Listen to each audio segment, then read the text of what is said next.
Hey everybody, it's Rob, and this is The Rant. I got my buddy Josh with me here. We're going to be talking about game genres that we wish would just make a comeback.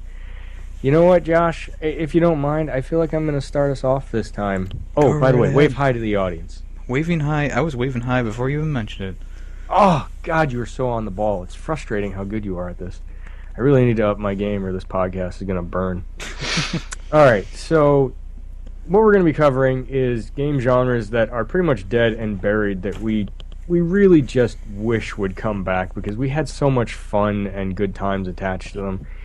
And well, my first one, I'm not entirely sure if it was a genre, but it was a classification of game for a little while there, and it was essentially an adventure slash puzzle game.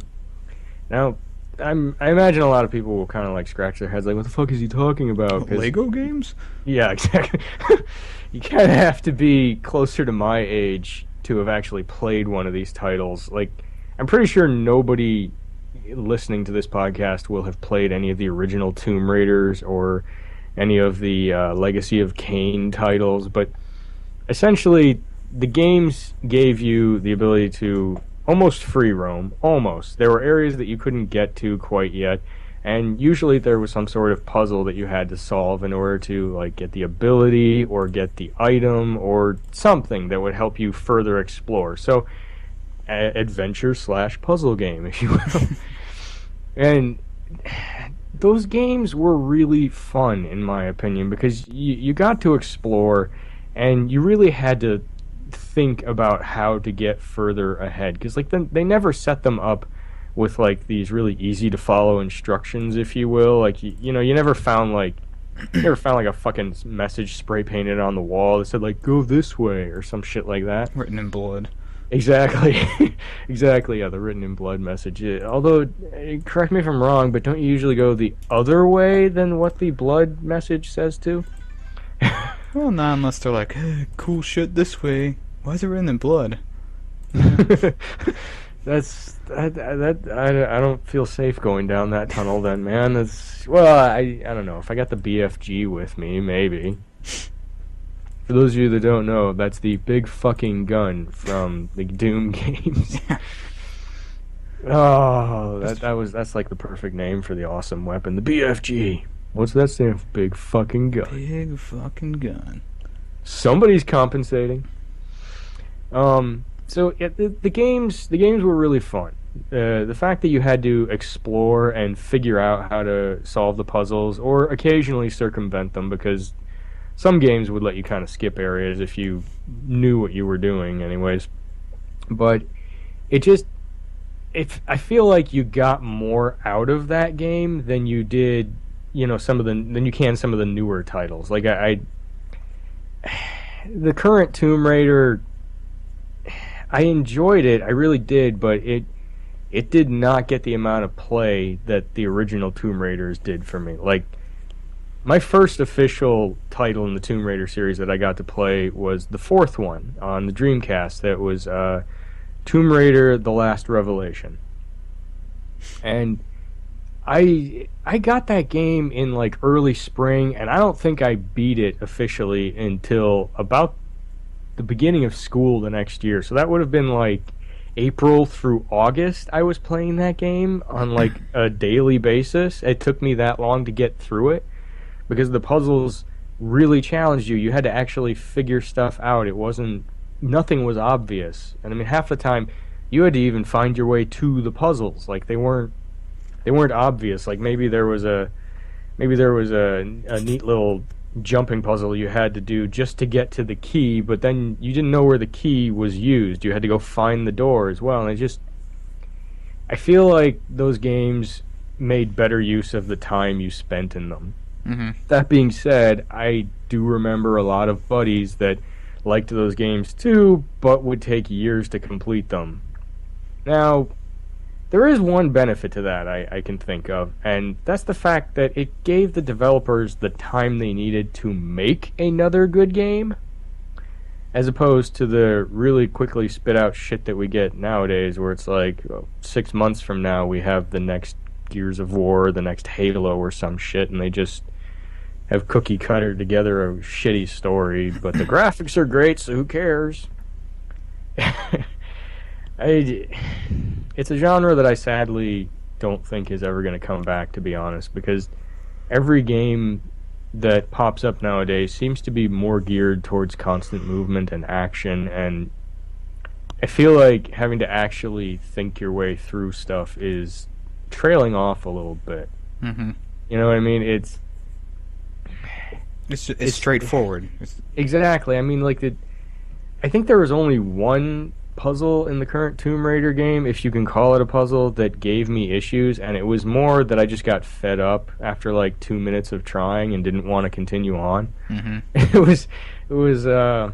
It's one of the optional tombs. It was the one where it was up in the high mountain temples, and the wind would blow through. Yeah. I hate that. Like, I knew exactly what to do. It wasn't like, holy shit, what am I doing here? I don't get it. There's a switch, but what is it? It wasn't like that. I was like, oh, okay, I closed that. I just kept fucking up the jump right at the beginning, and I was like, this isn't really worth it. I'm moving on. And I mean, I feel like it's a genre that we need, and to be honest, I feel like it actually helps people with critical thinking skills that are sort of falling off in the category of gamers nowadays. Mm-hmm. I mean, it just bums me out. It's a genre that you got your money's worth out of the title, and that just doesn't happen as often nowadays. I mean, I don't want to bring up something that'll piss you off, but like the Batman game, Arkham Knight, that just came out, knowing what you know now and having played through it and all the DLC, would you ever pay the full price for everything again? Well, no. And there wasn't really any puzzles in there except for like maybe one, and then there's I know there's no puzzles. I'm just referring to like the other games have of puzzles. The game and how much you felt like you got your money's worth.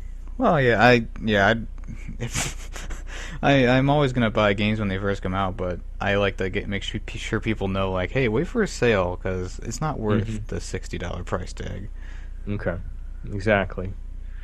Yeah, you are right. There were some puzzles in the other ones, but it wasn't as puzzle heavy as what I'm referring to. But still, Arkham Asylum that's one of my end-all be-all Batman games. I really enjoyed that one. I thought the story was nice. The way the game made you feel like Batman, and you had to outsmart the enemies and all that. It was good. I enjoyed it. Those Scarecrow missions, probably my favorite in the whole series. They tried to redo them. Awesome. Yeah, it just didn't work. I was like, the Scarecrow missions were the best. Except for one thing. I have one little pet peeve in regards to the Scarecrow missions. Ruh-roh. The very first time you encounter Scarecrow and you're supposed to be succumbing to the effects of the drug that you just got hit with, it does, on the 360, it does very, very similar visual bits to your Xbox about to die. And I had just replaced my console like 3 months before I played that game. So it gave me a little bit of anxiety for a minute there, because I was like, what the fuck? What the fuck? This is a new console. No. That's probably my favorite part of the game, because no matter how many times I play through it, when that comes up, I'm like, wait, what happened to my computer? What happened to my... But it's very relieving when it's just the game, though. And they did a perfect job of, like, they were like, what really scares gamers? Their equipment failing. Yep, it was a perfect little thing. I did have to smile, but I kind of cried inside. Back in my head, I'm kind of like, if I got the chance to kick the dude in the balls that was like, let's put this in here, I'd still kind of do it. Not as hard, but I'd be like, you bastard, and just give him a little tap in the nuts so he falls over and cries or something. Alright, so I've babbled away for almost like 10 minutes now on my first genre pick, so let's go to yours, because I know you're dying to tell everybody about a genre that you're really hoping comes back soon. Yeah, my probably my favorite genre that has my favorite games in it are the 3D platformers, and those are games like Banjo-Kazooie and Psychonauts and Jak and Daxter and Ratchet and Clank and Super Mario 64, like all those old classics that I grew up with that I just fell in love with and really started my gaming career. And I still play most of those games nowadays. Like Jak and Daxter, I have the HD version that I play. I have Banjo-Kazooie on 3 different systems. I have Ratchet and Clank, all their remade games. I am on top of this, and I really would love to see this genre come back because there was so much to do in these games. It's hard to fathom why they would ever have gone away, other than the fact that first-person shooters just dominated the market for 10 years. Yeah, and more than that actually. I love the cartoony aspect of them. I loved how they felt. I loved how they played. I loved how the stories went, and they got pretty hard at times. And you had to the Jak and Daxter game. You have to read the manual in order to learn how to do the moves. They don't teach you how to do the moves, so it's like, oh, I actually have to read. Damn it! Because I remember there's one mission in the first area where you have to, I think you have to like uppercut blocks, and then you get the what were they called? What were like the stars in that game? Power cores. Power cores, yeah, you got the power core. And I was sitting there trying to do roll moves and stuff and trying to jump on them, and I was like, oh, let me just go into the manual, see what... Ah, there we go. So, that was a little bit of a headache there, but, I mean, all those games from the 3D world, I mean, if I made a top 50 games list, there would be at least 5 or 6 of them 3D platformers in the top 20. Everything from Donkey Kong 64, which used to be my favorite, but Banjo-Kazooie replaced that 10 times because I've played Banjo-Kazooie more times than I can count on 2 hands. And if I was going to rank my second favorite game of all time, that would definitely be Psychonauts. It was an amazing game. It was crafted very well, and they put detail and stuff into these 3D platforms that they don't put into open world games anymore. And very true. I know the 3D platforms I'm talking about. They're very cartoony. Most of them don't even have spoken words in them. They're just grunts. Like Donkey Kong just goes, ooh, ooh, ooh, ooh, and the words show up at the bottom. Or in Banjo-Kazooie, Right. they're just like doing muffled speaks and not really saying words. And I love that aspect. It made me actually listen or look and read. And all the other games, like if a cutscene's lasting for like 20 minutes, I'll just trail off. I'll be like, oh, what's on my phone? Then I'll miss some of the story. That definitely happened to me in The Order 1886. I mean, those are like hour-long cutscenes, and I was just like, oh god, I bought this game for $60. So, unlike with your genre you just talked about, my genre actually might be coming back because we've already funded Yooka-Laylee, which is the same developer who made Banjo-Kazooie and Donkey Kong 64. And they're coming back with Yooka-Laylee, which is going to be another 3D platformer for the next generation. And they're getting along pretty well, and I think it's going to come out later in 2016 for a mass release. nice.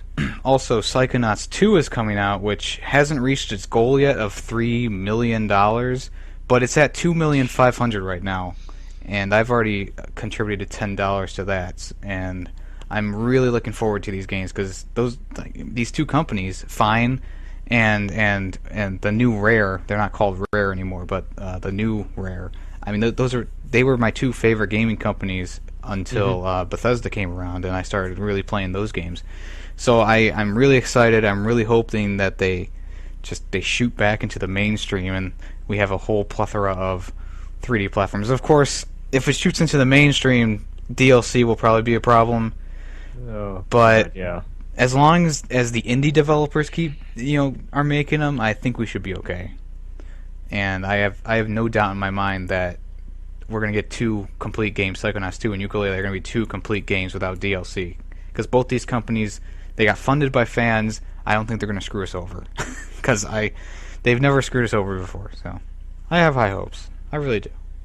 Because it's I one have of my my favorites. fingers crossed. I do too. The 3D platformers are definitely one of my favorite genres as well. Like I can't even tell you how many times I've played through the original Ratchet and Clank games on the PS2 or the Jak and Daxter games, and like I never got to finish one of the Banjo-Kazooie games, but they were so much fun, and I have always hoped that they would bring back that series or at least like maybe do like a remastered kind of thing that was actually worth buying. But Yeah, they put out on the Xbox One. They have a rare replay, and it has Banjo-Kazooie 64 and then Nuts and Bolts, and then all the other games are like what's this game? They made this game?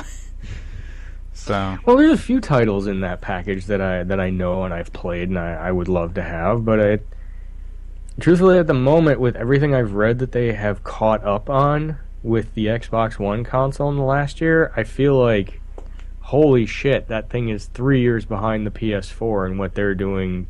I don't want to dump money into that yet. yeah. You know, I feel like it needs to be comparable to the PS4 for me to dump a ton of money into it and build a game collection, even though they have backward compatibility for some of the 360 titles now. I mean, that's a big plus to me. I would be over the moon if the PS4 is like, hey, PS2 games, pretty much every one of them plays, and then you know what? For $20, you can play every PS3 game. I'd be over the fucking moon. I would be ecstatic. Yeah. I'd be like, you're not gonna see me for like 6 months, I swear. Well, the one thing that makes the PS4 way better, in my opinion, the hard drives are really easy to swap out, and PS4 actually lets you swap them out. Xbox says, no, you can't do that. This is our system. And well, also, actually you can, but it takes a little bit of know-how. You have to have a little bit of computer experience to do it. I have seen people do it. It's just it's not easy. Well, they don't like support the it either. PS4. So if you mess it up, well, there's that too. and you send it in, they're like, "What'd you do to our system? You voided the warranty." Yeah. That is one of the best things about the PS4. That, and I remember reading that video capture for the Xbox One is not nearly up to par compared to the PS4 version. Yeah, I haven't really looked into it ever since my disk drive failed on my Xbox One, and I just sold it. I said, I'm not. There's no games out for this console. I'm not gonna like. I keep seeing these stupid commercials for the damn thing, and they're like, "Oh, best game up lineup in Xbox history." And what do they have? They have Halo 5 Guardians. They have Forza 5 or whatever it's called, Gran Turismo 5, whatever. They have the Gears of War HD remaster. They have Rare Replay on there, and then they also have Tomb Raider.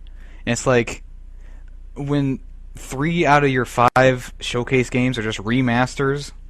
I don't know what to tell you, because at least when the PS4 was released, we had a very good supply of games, and then I mean now we have Bloodborne, we have Knack, we have oh Jesus Christ, I'm forgetting everything right now. But we have a lot of PS4 exclusives that are good games. Like we have a few that are shitty, like Godzilla and the Order 1886, but we also have good ones like that will trump those ones, and I feel like that's where the PS4 just shines in that area. But that's not the subject we're on today. I think we went a little bit off track there. But. You know what? This is a gaming podcast, man. That is appropriate in my opinion, and you know all those points are very valid, and for the most part, kind of feed back into the genres that we're missing. Because again, you got your money out of those games, and you're not doing that now. There's the majority of titles that I get anymore, I feel like $40 would have been the high end for them. Now, granted, there's always the one that really shines, like Fallout, like The Witcher, like Bloodborne. Those titles, I would have happily paid $10 over the 60 and been like just totally happy with it. But there's a lot of them where I was like, you know, $20 might have been pushing it on this shit. Yeah, well, I bought Godzilla for $60. I took a huge loss on that game. There's only $20 of content in that game, and it's not even worth it. Yeah, you took the bullet for a lot of people on that one. I took bullets for Tony Hawk, for Godzilla, for the Order 1886. I'll keep doing it too. I like reviewing games. Well, I know I for one appreciate you taking the bullet for some of those. I don't think I could live with myself on some of those purchases. I'd be ashamed. I'd have to go back to the store with like a trench coat and a top hat on and be like, "Dude, I want to get rid of this." Yeah. No, don't let anybody know I bought this, man. You don't know me. I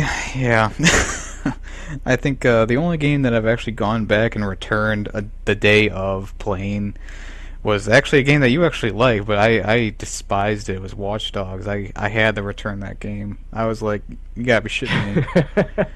Like I even showed them the screenshot that I took of the game footage and the E3 footage, I was like, I put it on the table. And I'm like, give me my money back. I got gypped. Like I didn't even have to go into details. I was like, just give me my money back. I want to buy a different game. So that was I like it, but I'm going to side with you on a couple of things on there. It is not the amazing title that the hype was setting it up for. I feel like it's enough of a Grand Theft Auto-esque game and enough removed from Grand Theft Auto that I can still enjoy it. That being said, I think I'm only like a third of the way through the campaign. So when I get to the ending, if it's shit, then I'm probably going to side with you that it's garbage. That being said, I only paid like $20 for it, so at the moment I'm really not reeling That's from fair. anything. That's a fair price for that game. Yeah. That is. Well, Uh, let's move on to your next genre you wish would come back. The second genre, and this is the one that I ache for the most. Like this one really holds a special spot in my gaming heart, and it's just never gonna come back, and it makes me so sad. And nowadays I would call it a subgenre, but it was the original version of an RPG, and that was turn-based RPG. Now, these games have obviously fallen off heavily, like RPGs in general have, because it's become more of a mechanic for a game as opposed to a genre unto itself anymore. I mean, when was the last time you picked up a title and it didn't say, like, RPG system or experience system on there? I mean, it's on everything now. Yeah. With some games it makes sense, like Fallout, Bloodborne. It makes sense. You need your character to keep growing in order to take on the challenge. You know, same thing with like The Witcher. But there's a lot of games where an experience system is fucking useless. Like, even though I like Watch Dogs, I feel like I didn't need an experience system in there. It's weird. It's like a way to force me to play more of the side missions that aren't fun, that are just frustrating. Mm-hmm. Alright, I'm getting off topic.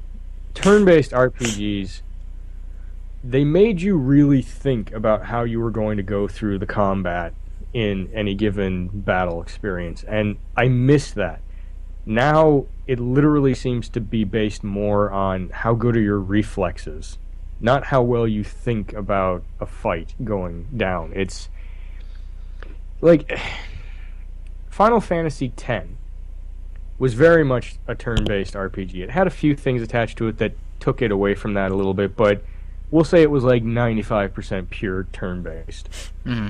And it had a little ticker that would pop up on either the right or left side of the screen in the upper corner. I forget which one, but basically it showed you the order of what was going to go on. Like, it would show your character, and then your next character, and maybe a bad guy, and then your third guy, and blah, blah, blah, blah, blah.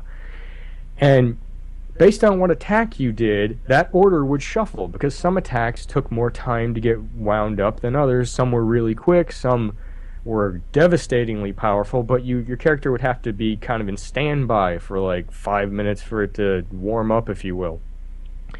I miss having that layer of thought and sophistication to the battle, because you really had to think ahead about what you were going to do. It wasn't like, oh, my reflexes are good enough, I can dodge that sword swing, or I can do a roll real quick and stab him from behind. It was like, no, you had to actually plan what was going to happen. Like, all right, you know what? I know I can kill this dude with my power move, but he's going to have to sit and standby for 3 turns, which means the rest of my team might be near death by the time he gets that one attack off. So is it worth the risk for me to kill the one dude, definitely, but possibly lose all of my backup? You know, it really made you think, and it is something that has just disappeared. And it was, to be honest, it was the first category of RPG to disappear. RPGs have gradually transitioned into real-time action. RPGs is the only category that truly exists anymore. Occasionally, some JRPGs, as they're called, will, be something closer to what they used to be, but nobody fucking plays JRPGs. I'm probably the only guy in America that actually goes after those. But I just don't understand why people don't want to get their money out of a title. And when you really have to think about a battle, and really weigh the consequences of what's going to happen in it. Like, if you have to really plan your attack and think about your character surviving from one fight to the next, it adds a level of depth that makes it feel very realistic, in my opinion. Mm-hmm. And there were games that used the turn-based system that still had really active gameplay to it. And my example is The Legend of Dragoon. This is an old title. It's circa 99 on the original PlayStation, and it was turn-based. But all of the abilities your characters had an interactive function to them. For instance, the main character's name is Dart, and he had all these different sword combos, right? Mm-hmm. Whichever one you picked, it would give you a different prompt on screen that you had to match button hits to in order to fulfill the whole combo. And if you fucked it up, not only did you not finish the combo, but the opponent character you were trying to hit with it could actually rebuff your attack and do damage to you, and then start his attack, and you'd be kind of shit out of luck at that moment. It was a level of being engaged and still having to think that struck this really, really memorable balance for me. And it made the game last longer and feel more personalized, if you will, because nobody went through a battle the same way. Like, everybody had their own tactic that worked, or that they thought worked, and got them the results that they were hoping for. And unfortunately, the last sort of incarnation of that type of RPG was the first installment of the Final Fantasy 13 series on the PS3. And even that kinda wasn't the same. You didn't have to worry about your attacks taking up too much time, really. It was a rare occurrence where that actually played into it. And you had like the action timer system, so it was more like your moves were going off of, your character was kind of winded from doing that heavy sword slash, so until the gauge fills up, you can't do anything with him again. It's not... Granted, it makes a little bit of sense for a realistic standpoint, but it doesn't really force you to stop and think about your choices for combat. Plus, because it's an action timer system, your enemy is going to attack every time their gauge is filled, so there really isn't a pause. It's like 2 or 3 seconds, not you sitting there for a couple of minutes weighing your options and getting your money's worth out of it. So it's unfortunately, it is a genre of game that is gone, and it's never coming back, because I just don't see anybody having the patience to do it anymore. Right. I mean, like, I'm sure if I introduced you to, like, The Legend of Dragoon or something, I'm sure you would love it. You are one of the few gamers from the new generation that enjoys where games have been and where they're going. Nobody seems to like that anymore. Wait, I'm a new generation? Yeah, you're like I started 9 in years N64. younger than me. Yeah, well, I mean, I started with the N64, so I mean, I'm not new, but I guess you could call me new. There is that. I will say newer. You still newish. You have all the good features that a true gamer has, and that is just rare in someone as young as you are, sir. And unfortunately, it's too rare. Like, there are no good gamers that appreciate where games have been and where they're going now. I mean, you were just telling me earlier today about a bunch of little bastards outside GameStop who were talking up how good some of the current titles are, and DLC is the best thing ever, and it's like, you kind of only have that opinion because you're not paying for the game yourself, do you little shit? Well, the last game I played in that genre was an early, well, actually it was a late, like, PlayStation 2, GameCube, Xbox era type game called Lord of the Rings: The Third Age. And that was another one of those turn-based ones. You kind of walk around and you find a battle, and you just fight everything that was in the Lord of the Rings universe through the 3 movies. And that was like one of those games that I played through like 5 or 6 times because I had such a good time with it. I mean, it had all the main characters from the movies, and then it had your characters as well. You could level up and do different things with them. And it was like one of those games that I was like, wow, this is like, it's not a normal game that I would be playing right now, because I was just starting to get into like Mm-hmm. the first person shooters from the early days, like the original Call of Duty and stuff, and I was like, huh, there are other genres that I like out there, and this one kind of kickstarted me to go into different genres. And the Third Age was definitely like, even if you don't like Lord of the Rings, like if you like that mythical kind of goblins and orcs kind of thing, you'll still like that game. It's a really well put together game, and that was the first game in that genre that really kicked off me going to different genres, or any type of genre, other than 3D platformer or first person shooter. Hey, 3D platformers are an old genre. It's good to hear that you enjoy them so much, because a lot of people now, they won't even look at those. Like, unless you carry a gun and there's a camera that's essentially supposed to be your perspective, hello first person, they don't give a shit. Right. And I kind of dread the possibility of some of these hybrids coming out again at some point, like a first-person platformer. They have done shit like that before. It is not the kind of stuff I want to see, and I really kind of fear those coming up at some point. Yeah, that just sounds bad.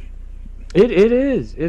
There are a lot of games where it just has weird shit. Like, I mean, I only know one game that pulled off a first-person sort of platformer-ish feel, and that was Portal. Yeah. And you have to admit, that game, they built it on one game mechanic. That was it. They chose one game mechanic, and they just built off of that and refined it until they had something that worked. Mm-hmm. It's not like that now. No, the first one was definitely the best out of the two.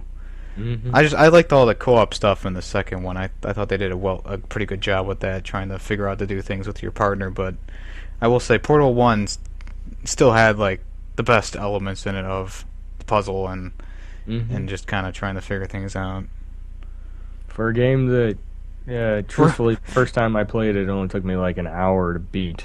I played it like another 20 times. Well, also for a game that came out with 3 other games in the orange box. They had Half-Life, Team Fortress 2, and Portal in the same box. And most people just went to Team Fortress 2 or Half-Life, and they didn't even look at Portal. And then when people finally started going for Portal, they were like, wow, this is great. So then Valve went and did the second game. Valve doesn't like 3s, though. No Half-Life 3, no Portal 3, no Team Fortress 3, or no Left 4 Dead 3. Valve is an odd company, to be honest. They're one of the weird companies that really appreciates their fans, but at the same time does not cater to them. Right. That's true. Like, I remember when Half-Life 2 was on the horizon, some guy in Germany hacked Valve's website and stole what was essentially like 2/3 of the game. Like 2/3 of it were completed. He took that, and it was fans of the Half-Life series that eventually tracked this dude's digital footprint down, and Valve was able to, get cops involved and get the source code from the kid again and all that stuff. So, I mean, it was literally thanks to the fans that they were able to complete Half-Life 2.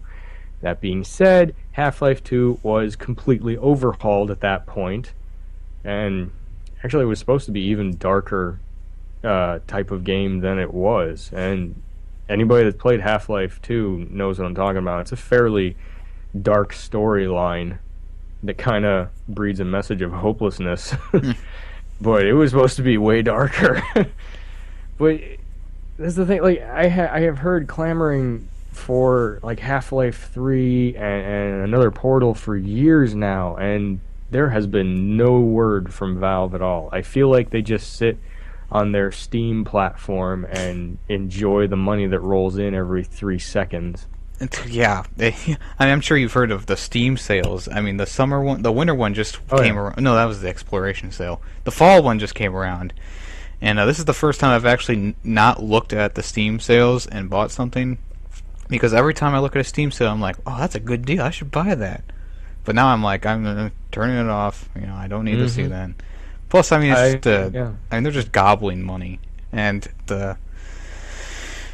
They can do whatever they want now. They have enough money to do whatever, and if they don't want to make a game, then they don't. I mean, the last thing they put out was major was Evolve, and that came out early this year, and really it wasn't that awesome of a game as I thought it was going to be, but like I said, they can make whatever they want, I guess.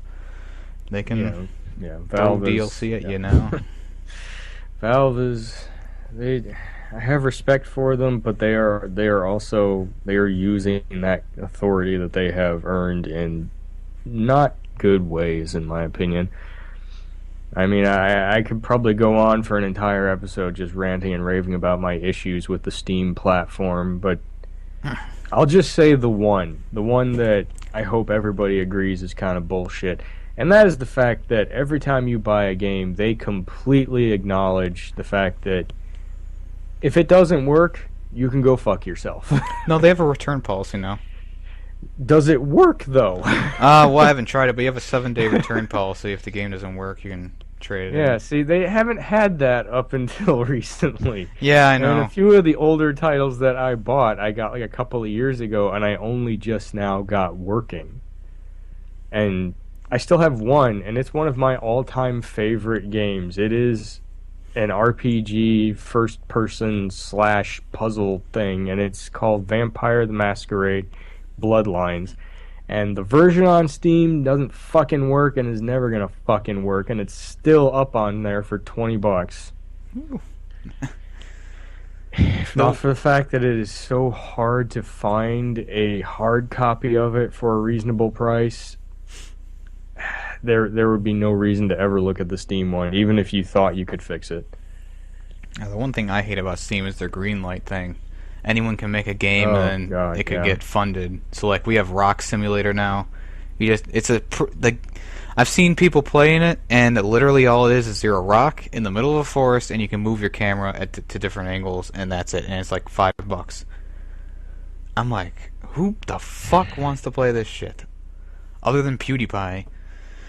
PewDiePie, I don't like that guy at all. I get the feeling that, for $20,000 he'd play a game entitled like Prison Rape Scene or something like that, and he'd love it and rave about it as long as he got paid. The one game he played that I didn't know about was called Stranded Deep, and it came out early this year. It's still in kind of like a beta mode. But it's kind of like Castaway, the movie Castaway, as a video game. And I played it, and I thought it was really fun. That's like the only thing that, out of all the things he's done, that I've actually been like, oh, I actually do enjoy this game. Thank you for showing me that it's out there. But other than that, I mean, I have 1 out of 50 is not exactly more like 1 out of a billion. Stellar results. Anyways, I think that about wraps it up for today. Yeah, we're like 8 minutes past the timer, but sometimes it's good to go in depth about these things and to enjoy the conversation that branches off. True. Yeah. That being said, you are right. We should say goodbye at this point, but before we go, we would really like to know what genres you think need to make a comeback. So go ahead, list them in the comments below. We'd appreciate your opinion. Dance Dance Revolution has to come back? Please don't give them any horrible ideas. That's a genre that shouldn't have ever happened. That's a bastardizing of the music genre games, which were actually good up until the last couple of years. But yes, tell us what genres you think need to come back. Motion control games with the Kinect. This is fucking. I'm gonna have to shoot you later. Armored Core 5. Whoa! Hey, you're crossing a line there. Wait, no, it's not. It's not Armored Core 5. It's Armored Battalion. That's what it was called. Sorry, I got them mixed up there. It's all right. It's all right. We all make mistakes. But please don't forget to like, subscribe. Leave a comment. Check out Josh's channel as well. He's got some great stuff on there. He's got tons of game reviews and just awesome work that is totally worth checking out.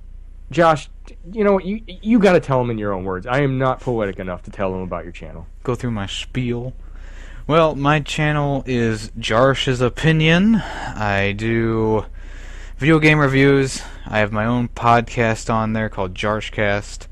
Recently, someone told me that I need to add gameplay to my video game reviews, and I said, you know, you can go and mute a video and watch someone playing the game, because I do podcasts. I'm not going to get flagged for having... Yeah. Anyways, so I have video game reviews, I have podcast, I have 3-second reviews, short, sweet, to the point.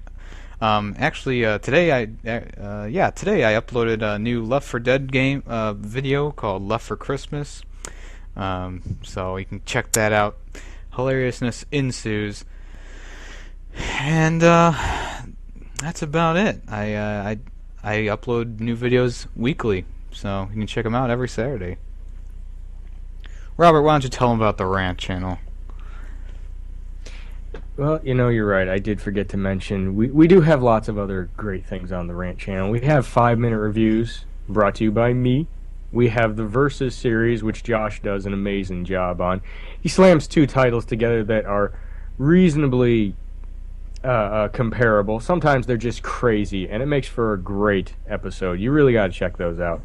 And, of course, we have our regular podcast, The Rant, that we named the channel off of because we are inexperienced and we thought it would be poignant.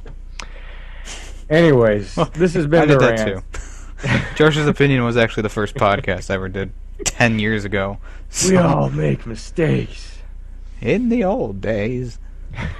In the old days. Thanks for listening, folks. Good night.